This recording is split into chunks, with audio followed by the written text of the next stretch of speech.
Bangalore's birdwatchers come together to participate in group birdwatching across different green pockets in the city. Initially led by Dr. Joseph George and Zafar Fateh Ali in 1972, the informal Birdwatchers Field Club of Bangalore has been active for 50 years and has sustained itself into a close-knit community of people of all ages and professions: nature educationalists, wildlife conservationists, historians, writers, painters, and journalists. This is their story. By 75, I had joined the birdwatching group. So that is how many years now? Almost 50 years. Yeah. Next year it will be 50. For every outing, Dr. George would put out postcards saying where we are meeting, when, and all that. As he became older, he found it difficult, and Harish took over.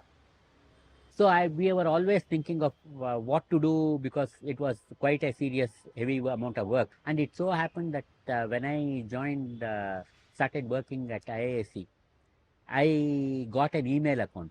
So when email became free and accessible to public, a friend of mine suggested we could be having an email discussion group. And that was when I created BNG Birds. We used to have a pair of red-headed merlin. We used to watch them hunt house sparrows every evening. And we would go on top of the friend's house and watch these sparrows. And they would catch. It's really fun to watch them. A lot of interesting. So that's a very, very reason why we named our nature club as the Malli Nature Club.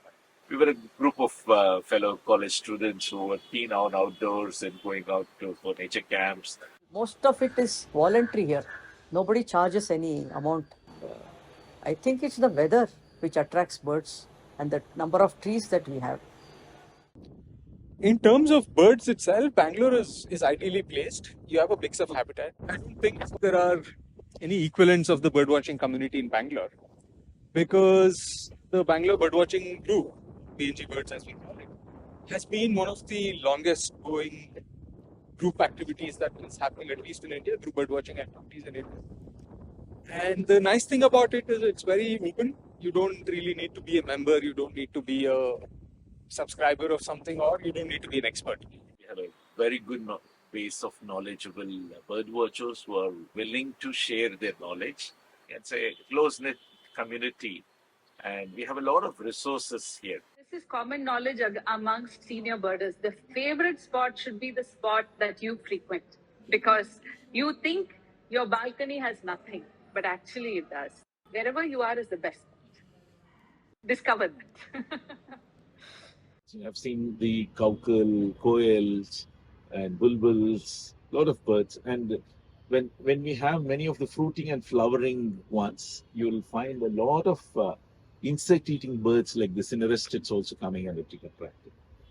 I call birdwatching the gateway drug. I also call it the Goldilocks sort of hobby, because it's not too tough, but not too easy. I work with Early Bird, which is a project that strives to connect kids to nature through birds. And we do this through various ways. We create a lot of content on birds, Indian birds.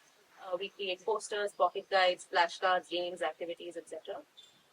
We also work with educators to help them become bird educators. And we also do direct outreach. We do nature walks. We do direct workshops with kids to help them expand their journey of being a bird watcher.